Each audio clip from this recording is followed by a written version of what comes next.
Recorded. Guys, I want to welcome everybody. Glad you're on with us this morning. My name is Chris Doyle. I'm from Jackson, Tennessee. We're very excited. Todd and I are always excited about our Saturday morning trainings, and we've been doing these for some time, but the numbers have now gone from a small room of 25 or 30 to now into the hundreds every time we do this. So we're always excited about it. And today we have special guest, Stephane Page. He was the #1 power ranker in the North American continent 2019. He's always in the very top for several years in a row. And I met Stephane about 7.5 years ago, and his story is just absolutely amazing. And I want him to start with that. I want him to, because people always tell me what they can't do or why they, people overcome. It's amazing. His story, Todd mentioned it earlier, what he's overcome to decide that he wanted to do something special in this industry. So here, if you're here for a part-time income, that's not what Stephane's about. He's a guy that's changing his life and a legacy for the years to come, because he has built an unbelievable business. And not only that, he's willing to help everybody. He's such a great person. So Stephane, I know you're with us. If you can unmute yourself. And I am. We definitely want to make sure that you're with us, and we got to make sure this is getting recorded. So I'm double checking it is. So all right. Glad you with us this morning. So thanks for being here. Hey, it's my pleasure. I do want you to start with telling us your story. Because when I met you, you were, you really weren't blowing it up yet. You were working, you had a business started, but you weren't blowing it up. And you were looking for tidbits from everybody. I remember meeting you, and I believe it was in Park City when the Slenderize brand was being introduced. I believe that was the first time that you and I met. And obviously we've seen each other at events since then and talked many times. But why don't you just kind of start from why you got in the industry and what happened? And I think your story is absolutely amazing. Yeah, and well, thank you for having me. It's always good to share with everybody and help each other. That's kind of the culture we created here at Ariix, and I just really love. And I remember when I joined, in 2011, the thing is, I didn't know, it would be a great company and all of that, but now I can say we planted our flag and this is our home. That's how we feel. It's home. So, so personally, I was a teenager when my dad gave me a book on personal development, and it was about the power of your subconscious mind. I was 16 years old. I read that book. It took me a year to read the book. I hated to read. But by the end, I was reading faster and faster. And then finally, I finished the book, and for me, it was a big revelation, because for the first time in my life, as a introvert, little bit of a shy guy, I didn't see a lot of possibilities for me. I just, I was young. I didn't know what I was going to do in my life. And so after I read that book, I saw all the potential, all the things we can accomplish. So there was no limit. And there was one thing I knew that I wanted to do I wanted to become successful. I wanted to be proud of myself. But here's one thing that happened. I was in school, and the teacher gave us an aptitude test, and it gives us an idea of the kind of careers that we should pursue in life. And so I passed the test, get the results, and I look at the right side column because it showed the average income of those different, jobs. And I knew I wanted to make a lot of money because I wanted to travel. I wanted to do all kinds of things. And so, so I look, and the highest income was plumber. Now, I don't have anything against plumbers, but that was not my ambition at all to become a plumber. And that day turned my life around, because I realized for the first time in my life that the school system and all of what was happening there was all geared towards getting us in a direction that, a test would tell us what we would be good at in life. No way. So I said, okay, I'm going to become successful, and I'm going to come back, and I'm going to teach people how to succeed in life. And so then about 2 years, 3 years passed, and my father was drawing circles on a piece of paper, and because he had been in Amway, but he was talking to my two of my aunts, and they were asking me, asking him questions, and he was not in Amway at the time, but he had an idea of creating a company, creating an MLM company. And so I passed behind them. I remember it was in the kitchen, and I passed behind, and I see those circles, and I'm intrigued. So when they left, I asked my father what it was all about. And he said, Well, this is like the concept of, MLM that we know it. And I'm sure all of you have seen those circles one day and you got quite excited when you see the multiplication. And I said, that's it. That's what I want to do, because what that described to me was a concept where my success was dependent on the number of people I helped become successful. And for me, it kind of all aligned with my mission of, using our full potential and helping others in the process. And I didn't have to become successful to then come back and teach people. I could do it with them. So it made so much sense. I had a hard time sleeping at night. And my father, his idea was that we would create, like today would be a Costco, right? You would have these big warehouses all around the country and people would come. And so instead of, because at the time in Amway, you had to stock product in your house and people would come pick up the products and deliver and all of that. So he says, we're going to have a big warehouse so people don't have to bother with that. And they're going to come pick their products and leave. So there was a person here in the small village where I live. He had a big warehouse behind his bakery. And we asked him, could we use your warehouse? And we explained what we would do. And he says, well, could I give you a percentage of my sales in the front in my bakery for people who come here? And then I thought, wow, if he's willing to give a percentage of his sales, that means other merchants could do the same, like other stores. And so then we wouldn't have to have warehouses. We could just deal with existing local merchants. And I came up with this idea, and you know how it is, right? When you set your mind to something, and especially when you're young and you're innocent, you think anything you can think of is going to materialize. Well, that's the way I was behaving. That's the way I was thinking. And guess what? It worked, because in that moment, I decided, okay, I'm going to create my own MLM company, and I'm going to have I need to figure out how to collect all the money from all these stores around the country, around the world. And how do I do this? It needs to be electronic, because I can't be running after all the stores for them to send me their commissions, like their percentage. And so I thought, well, they already have systems in place where we can transact transactions. They already pass MasterCard, Visa, and they collect a percentage, right? The bank collects a percentage of all the sales. And I thought, why not make an agreement with them and say, hey, you collect your percentage, but collect another one for us when we make an agreement with the bank. So who here would think that that's a great idea? You would go walk to a bank, the National Bank of Canada or any bank, and go and make an agreement with their credit card supplier. This is too big. This is who's gonna do that? And a bank joining an MLM company? Come on. In those days it was like pyramid things, And so, so of course you're a young kid. You've got so much potential. You can see anything is going to happen. So my father was the first one to tell me, well, Stephane, a bank, come on, this is a little bit, I'm not sure the bank would. I said, you're the one who told me anything you can think about, you can make it happen. And he thought, oh my gosh. So finally, we went in bank. I was 19 years old, and I came out of there with an agreement. It was the first co-branded card with MasterCard International and the National Bank of Canada. And we modified their computer system, 9 months, programmers working on it. I had to spend $100,000, which I didn't have $100,000, but again, we figure out stuff along the way, right? You just set your mind to something, you go into action and you believe it and you make it happen.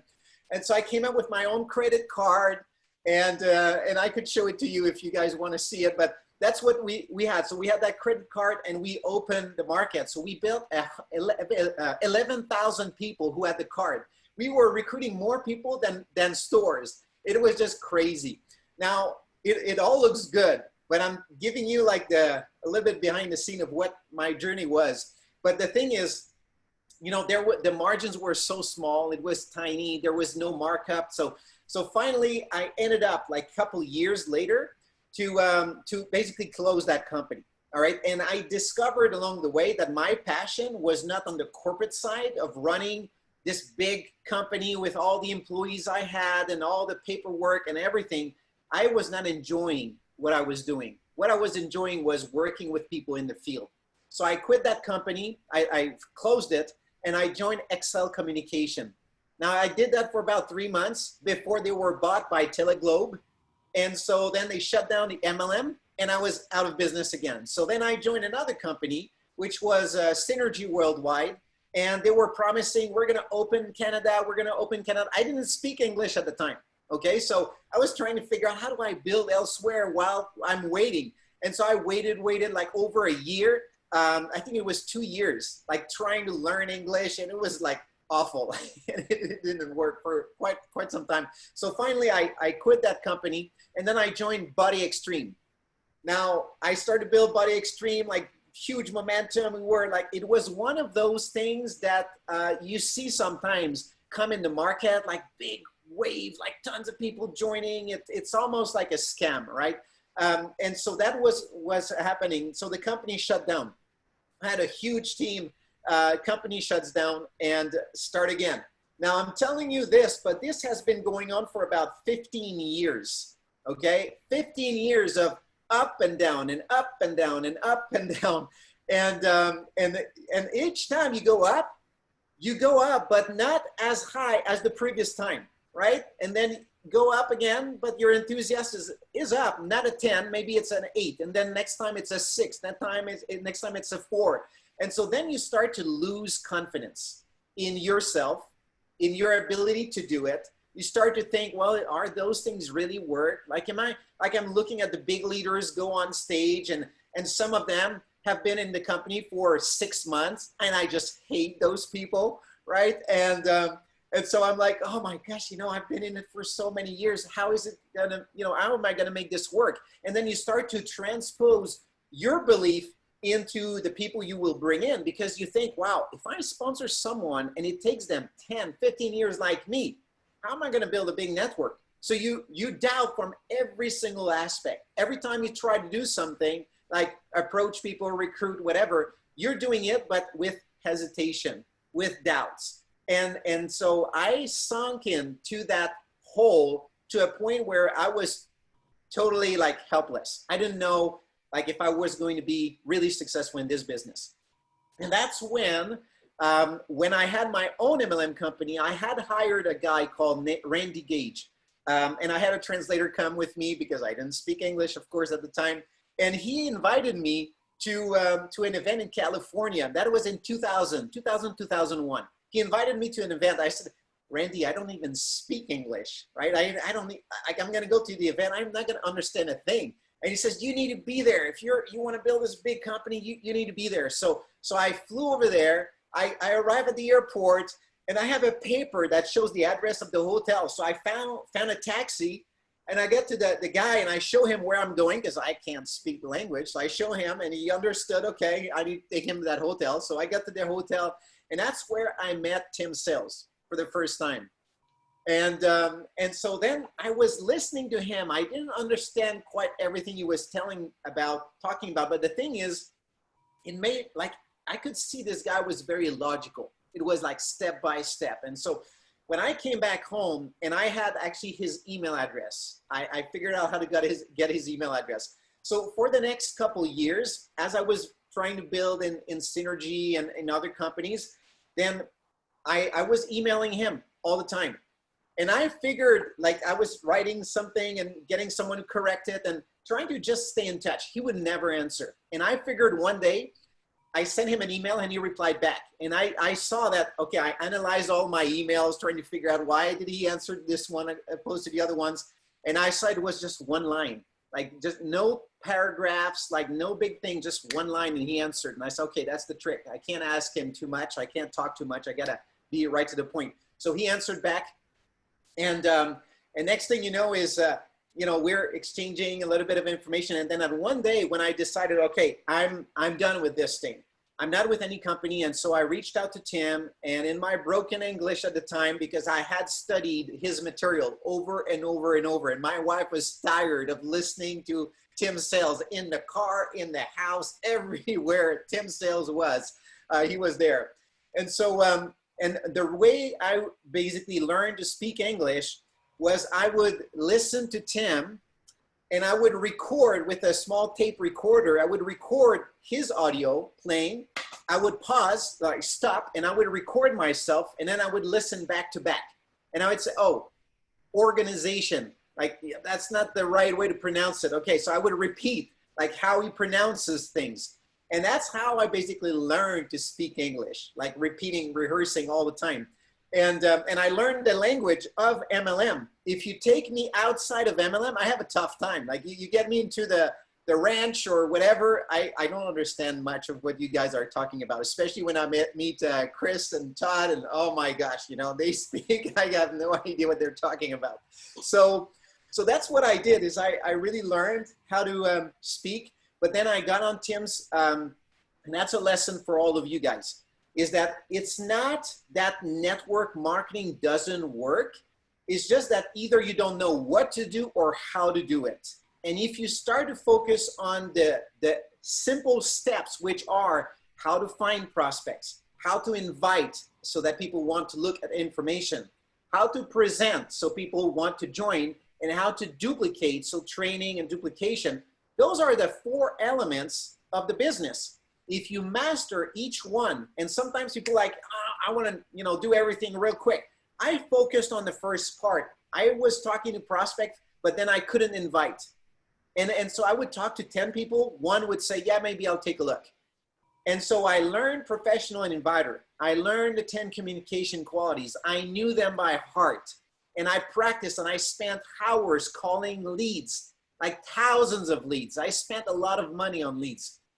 But the thing is, at the end, I was speaking English, and I mastered the inviting formula. And so because of that, my ratio increased from 1%, 10% to 96%. And I had all the stats, like you can see the thousands of people, how many people I called, how many times I called each one, and the appointments, like the follow-up and everything, like the whole process. I got all the numbers in Excel. And so that's what I would do. And the thing is, at the end, I built up my confidence, right? Because it was just one part I became really good at. And then I was able to point them to information that would be great presentations that would get people interested to join. And so along the way, I would call Tim. I said, oh boy, Tim, I'm able to get all these people looking for information, but nobody joins. And he said, okay, you're done with the invite. You know how to do that. Now we need to work on how to get people enrolled, how to do your follow-up properly. So we focused on that. And it took a little bit of time, but I mastered it. And then I was enrolling a ton of people. And as a matter of fact, when I joined Ariix, I was the #1 recruiter in the company in the first year. And that's from a guy who couldn't enroll anyone, like maybe once every 6 months to a year, one person. And now I was the top recruiter. Like, can you believe this is just crazy? So I did that. And then I called Tim and said, oh man, I recruited like all these people. Nobody's doing anything. He said, okay, you're at the last part. You need to master training, duplication. And so now that was my focus. And next thing you know, now you saw, people start to, advance and rank advance and all of that. And I remember the first time I got one leader, like this guy joined and he recruited, I think 62 people in his first month, like crazy. And I said, Tim, how do I get another one like that? And he says, how you got the first one? Oh yeah, okay, I gotta go prospecting. And so that has been my journey. And all along this, my wife was just like behind me, supporting, encouraging me. And she was working 2 jobs. At some point, she worked 3 jobs so that I could really work on this thing and make it happen. And then one day, as I was building Ariix, she fell in love with the company, fell in love with the products, and she came to an event and she started really diving into it. And then one day, the best thing happened is I was able to get her to come out of her job and start to work with me.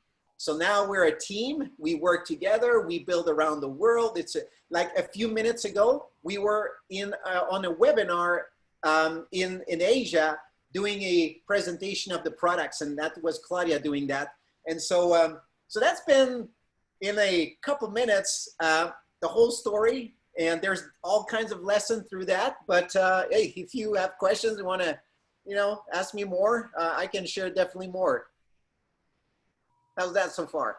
That's exciting. I mean, I know Todd's got some questions as well, but Stephane, I mean, and now, of course, that, you know, this is your main success. I did not know you were in Excel Communications. I was not aware of that. That was your first, one of your first companies. I was familiar with that company. I wasn't a part of it, but I was certainly familiar with it. Well, I was with New Skin because when I reached out to Tim and I said, Tim, I'm not with any company right now. I want to join you in your downline. And I don't know if you really understood what I was asking, but I actually managed to figure out what his ID number was so I could sign up, you know, whenever I want. But I at least asked him, and I said, don't do presentations or three-way calls for me or any of that, because I know you are retired. I just want you to tell me what to do and I'll go do it. And that's where I learned the inviting formula. So I joined him. And in New Skin, I was starting to rank advanced. I had 3 lines of executives. I was working on my 4th, which would bring me to Ruby. So my biggest check in New Skin in a month was a little bit over $3,000. So it was not like I was a big leader, but the one thing happened is when I joined Ariix, and that's a lesson for all of you. I joined Ariix, I didn't pretend I was a leader, but everybody I was recruiting and they were coming on board, and everybody at Ariix, they thought I was a leader already because of the way I was behaving. I never said I'm a big shot or whatever. I was talking the language of leaders. Okay, I was acting like a leader. I knew where I was going. I had my goals. We're gonna make this thing happen. Watch out, this company is gonna be huge. And this was my language. And when people would make excuses, come on. I mean, that's a challenge. We're facing a challenge. It's normal. We're gonna have more. And you know what? Let's keep going. There's always gonna be challenges. The key is who you want to work your challenges with. And I chose Tim and this executive team at Ariix, and we're gonna figure things out and we're gonna move on, right? And so I had that language. So that's the first thing you guys need to know, is that you first have to know where you're going and believing in yourself, of course, but the other thing is you need to behave like the person you're aiming to become. Wow. Todd, you got something there? I know that's what Todd told me. I do. That's terrible. My mentor, so. Up with some of the questions. I'm trying to keep up with some of the questions I'm seeing in the feed too. Stephane, your story, it's so inspiring. Just for the ones that are joining us that don't really know his whole story, is Stephane spoke no English. He literally learned how to speak English listening to Tim Sells CDs driving down the road. I've been doing this industry for 19 years, and every time I listen to somebody who's successful, I always pick up nuggets. But one nugget I'm going to reemphasize that I just wrote down from Stephane is how he got Tim Sells' attention wasn't by saying more, it was by saying less. So my question to you, Stephane, do you apply that into your recruiting, like on your social media? I know that Stephane is an expert social media recruiter. So take what you said there about how you said less and got more out of it and apply that how you recruit now. Yes. Oh, that's a great one. So basically, I heard many years ago that we have 2 ears and 1 mouth, and we should use them in the same proportion, right? And so I remember that my whole year. But for an introvert, it's easy because we don't know what to talk about, right? And so you think, okay, it's easy to let other people talk. But here's the big challenge is when you have a prospect on the phone, you got to say something. You got to guide the conversation. And if you're an introvert, how do you get them to talk more? Like that is hard. So here's what I found, because my father is extrovert. I mean, he can talk to anybody about whatever subject. My mom is introvert. I'm more like my mom. So as I'm like trying to do, and that's the first part, when you're on the phone call with someone or you're in person or on social media typing, what you're doing is you need to greet. And in Tim's word, greeting means to get the other person to talk freely and openly to you. Because if you don't get them to talk freely and openly to you, when you get to try to find out what their goals, ambitions, and things are, to figure out if there's something that you have that you can introduce to them, if they haven't opened up to you, they're never going to tell you the real reasons why they would be, interested in an opportunity or whatever. Like, what's their big goals, ambitions? They're not going to open up. So I had to figure out the way to do the greeting properly. And here's the way I figured out. One day, what happened, and this is my really a big thing, like you guys, you need to make sure you remember this one.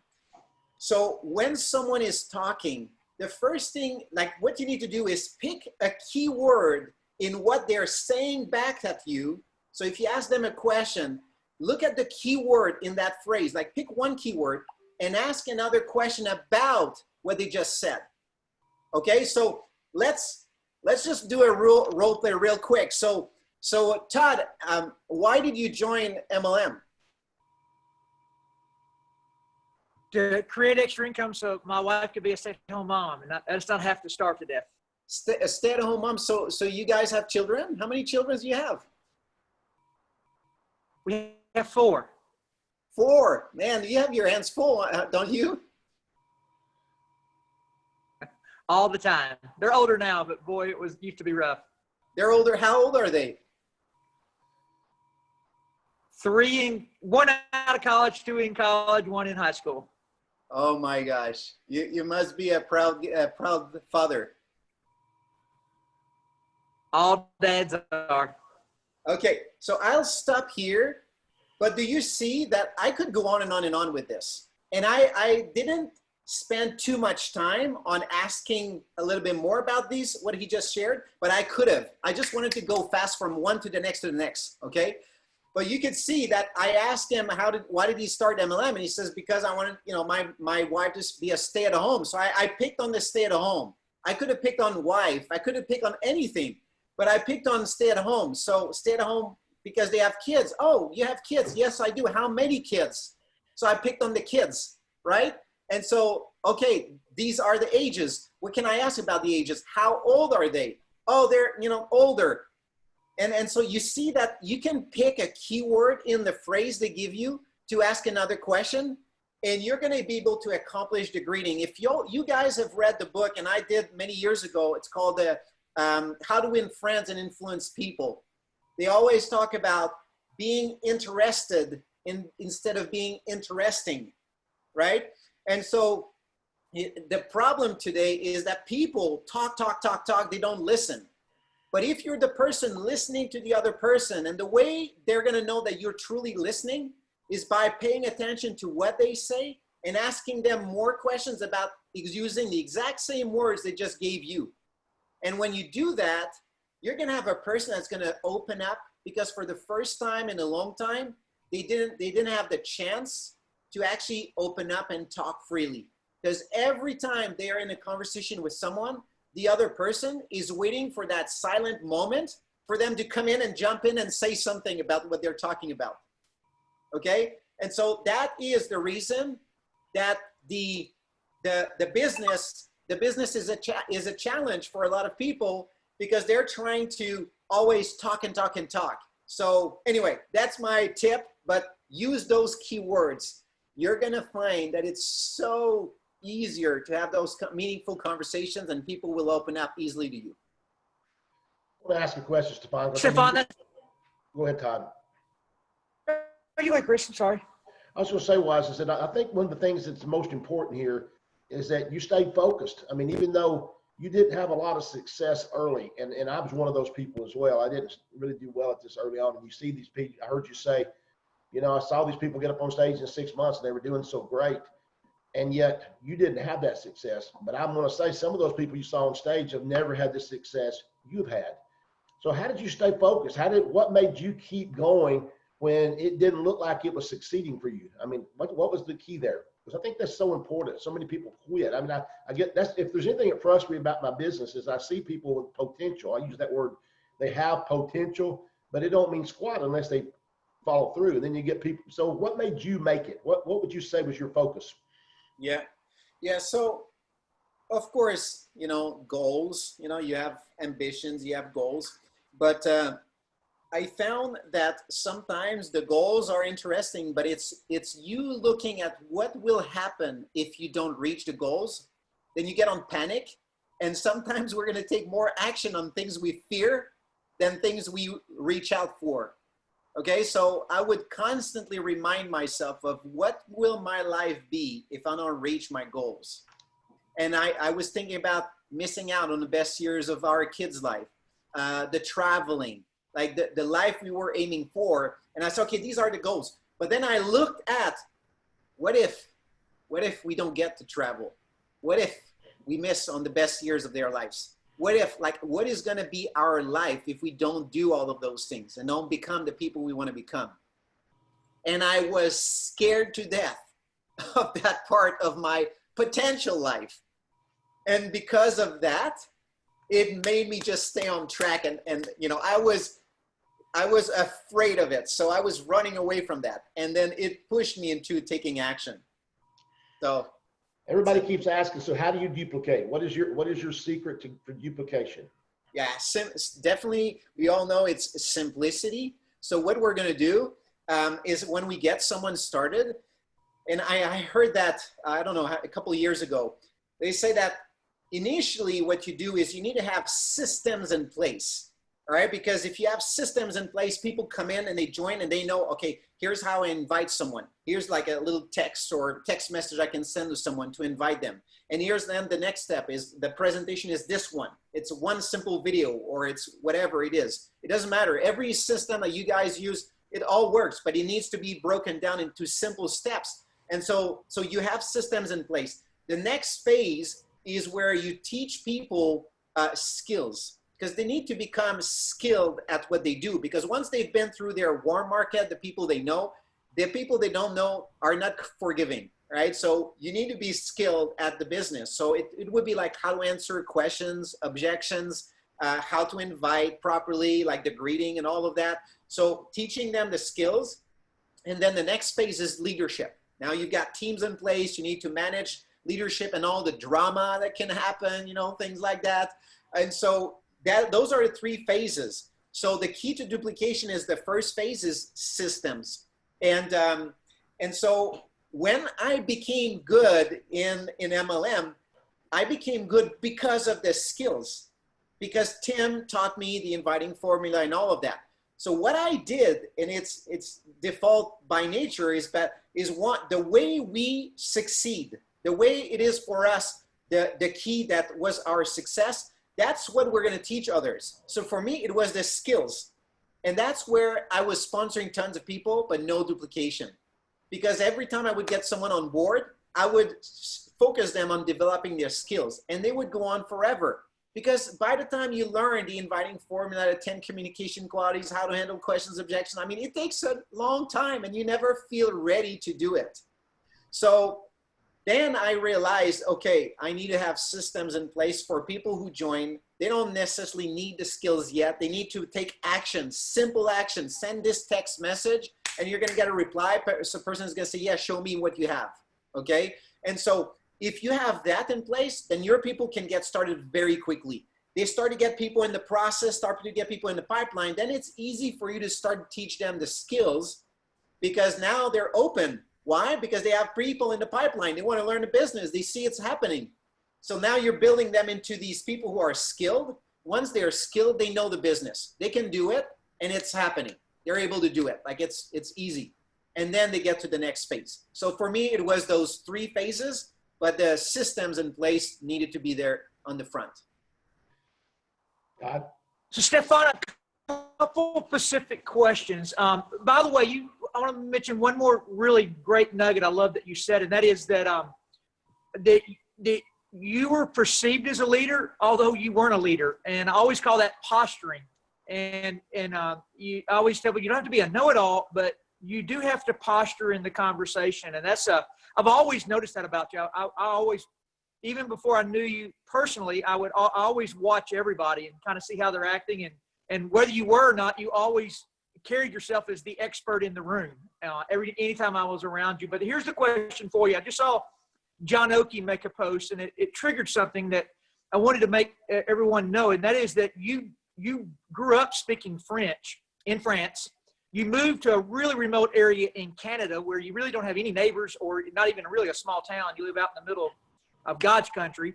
But living there, the majority of all the South Korean growth is in your business. So the question is congratulations on that. But then the question is, how did you do that? How did you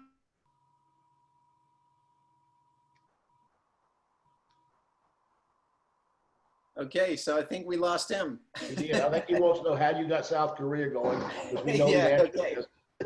Yeah. Okay. So first of all, I didn't grow up in France. I know there's sometimes this confusion. I'm from Quebec. I was born in Quebec, and in Quebec, people speak French. Okay, because when France was traveling across the ocean and they discovered America, they populated Quebec, and so that's why we have French people from France who moved and basically, took over Canada. And then they were conquered by the British. And so that's why we became a British country. And so that's kind of how it happened. But in Quebec, that's the primary language. We speak French, okay? Now, younger generations, they speak English because of technology, social media, and all of that. But I grew up, like my mom doesn't speak English. Most of my family did not speak English.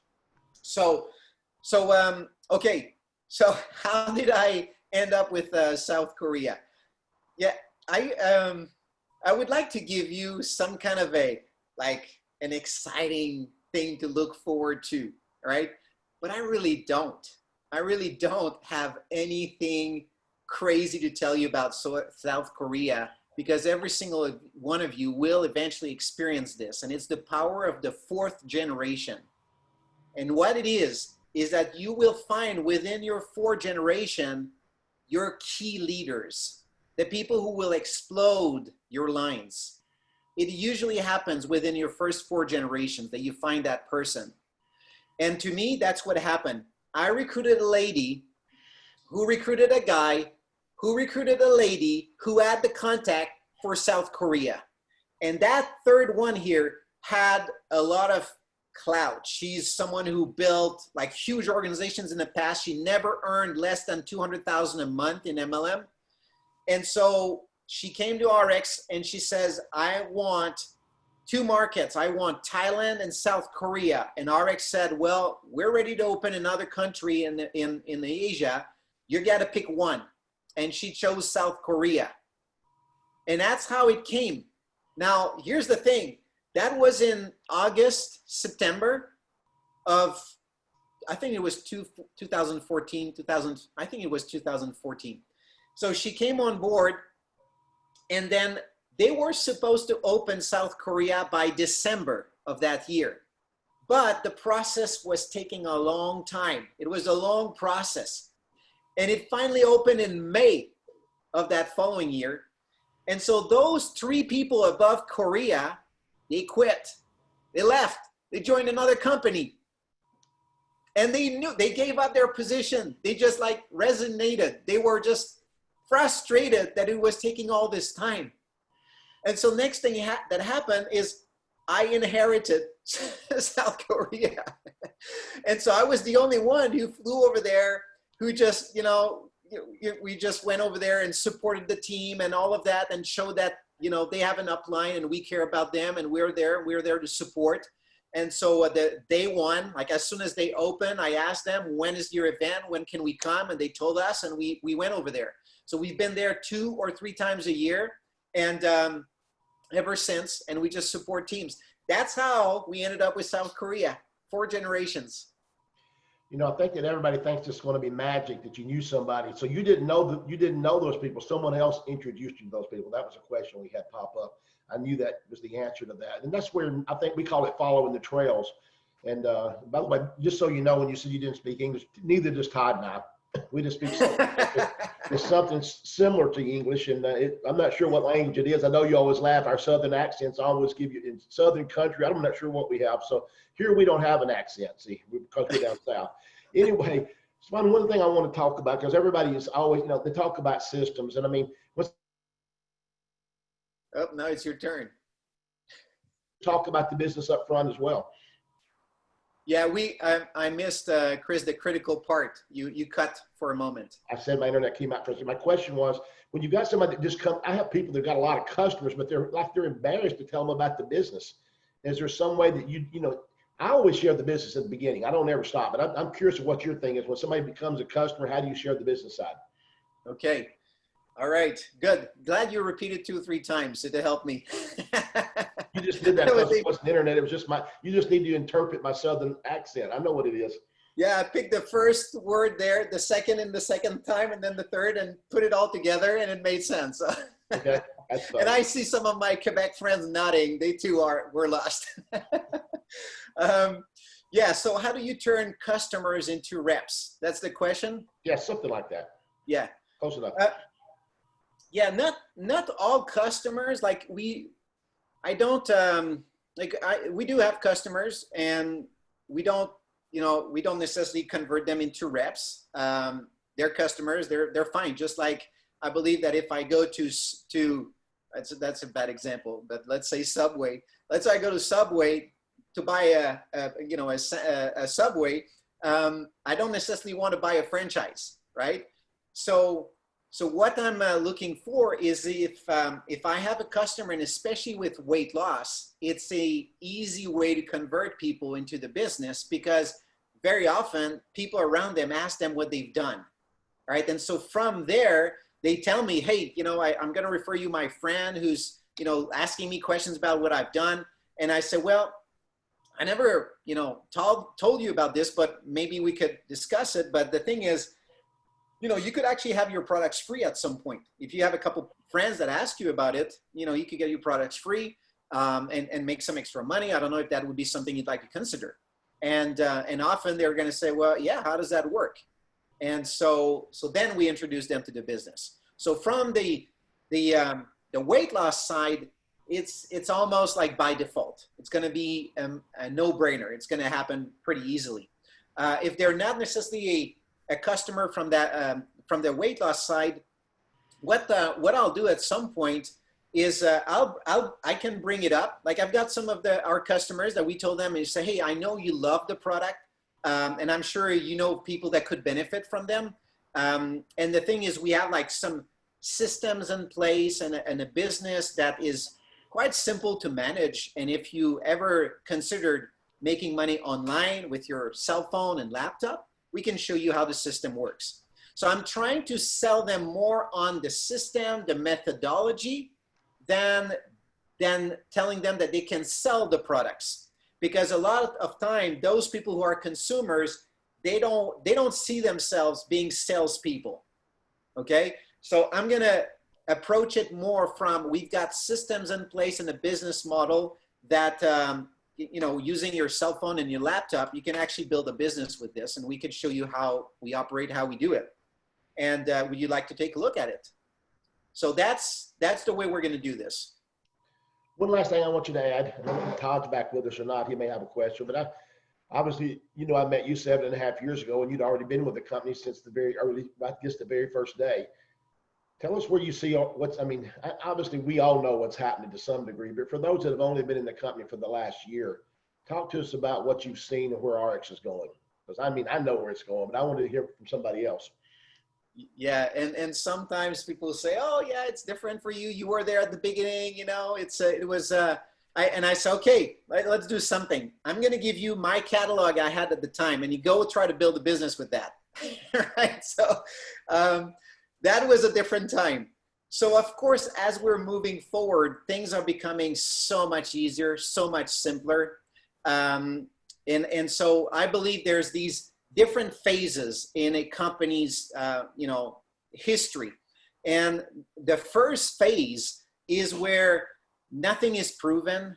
It's hard. And if you saw the website we had at the time, it was a black website. We called it the Darth Vader's website. It was all black, and you're selling health and all of that. And so that's what we had.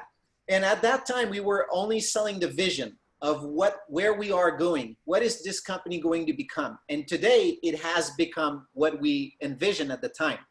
Okay, so that is the first phase, and it's hard. It's like you recruit and you have a lot of people quitting, okay? And then you move into the second phase, which we are in right now, which is the growth phase, right? Where now you've got proven systems in place, you've got marketing, you look at the products, they look great, they look sharp, they look like first class. So that period of time, you're going to attract a lot of people who have a lot of potential, who have a lot of Like, they can have influence.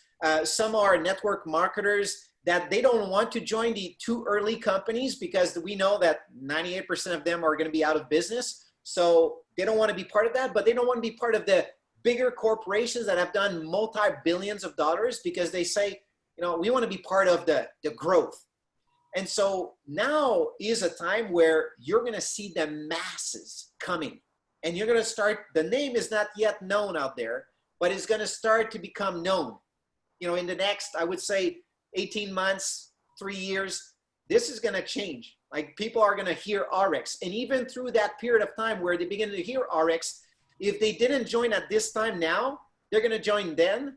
Why? Because they keep hearing about it. It's just like you're watching television and you see those commercials and you see it again at like 2, 3, 4, 5 times. Eventually you're like, okay, I want to buy this thing.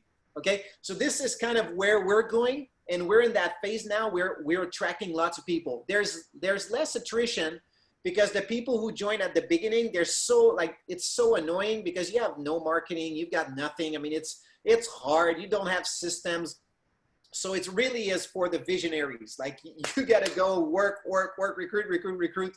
And so now we're in that phase where it's much easier. There's the growth, but it's also, pushing us. And we always talk about the wave, and I say, no, it's not a wave. It's a tsunami that's coming, right? It's just like, you don't have to prepare for the wave. You got to run. You got to run because this thing is coming, guys. Okay. So that's the situation we're in right now. Now, the third phase is where you have an established company. And at that point, you have, I would say, more retention, and just try to go and recruit an Amway person. It's hard. It is hard. Why? Because they have, the company's so big, they have all these products, and then they look at the other companies like, yeah, but you don't even have toilet paper. Like, that's the big thing these days, right?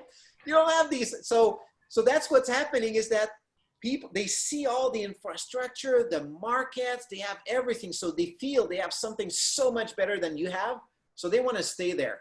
Okay. And that's where we're going to be in several years from now. That's where we're going. So we're going to have established networks, and that's where you pass on to other generations your business. And so we're in the second phase, and that is the exciting phase. This is the momentum phase that everybody talks about. And I know I've been in MLM, if you've been in it for 20 years, you're going to hear, we're just before momentum, the hockey stick, we're right there at the bottom. They all talk about it. But even if they all talk about it, eventually there's one of them that it's true. It is true. And if you look at the facts right now, you look at the numbers, that it's not just, trying to tell you like we're in pre-momentum. You're experiencing it right now. You've seen the Ariix Live and the webinars and how many people joined like a year, 2 years ago compared to right now, and the market's popping and the income increasing. We're in it. It's happening. So that's where we're going. So we're creating our fortune, our legacy, and we're in that time right now. So you guys are going to look back and, to this webinar or this year, and you're going to think, oh my goodness, 2020 was a crazy year. I should have put the pedal to the metal and go like insane. The tsunami was coming and I just let it pass. And now I'm dead in the water, right? So you don't want that. It's time to go and do it. Todd, you want to add something? I have one last question for you, Stephane. By the way, we call that tsunami here in the South. The tsunami. That's one of the words I need to listen to you, play, record myself, listen back. I still don't get it. You said it. I still can't repeat it. I don't know. Stephane, if you had me speaking to a group of French people today, I promise you I'd be in real trouble. Your ability is beyond the pale. We are crazy impressed. But I have one last question. Yes. When you approach people and then present, are you leading with product and then kind of letting them know there's a business? Are you leading with business and then sharing what products they can choose from? Some combination there? Kind of tell us how you're building. Okay, there's two things that will happen. Me personally, I'm more on the business side. Okay, that's That's just my preference. And if you go back to my story at the beginning, my passion was to help people succeed. So I joined this business not for the products. I joined for the opportunity. Okay. Now the products change our life. I wouldn't let the product. I see they're an important part of our business. We love them. Our family is on the product, but it was the opportunity that attracted me in the first place. So I'm always going to lead with that. So if I'm talking to someone, I was at the small shop, we were buying fruits and veggies, and I'm taking photos of Claudia, and he's looking at us like, why is he taking all these photos? And we need to fill her Instagram.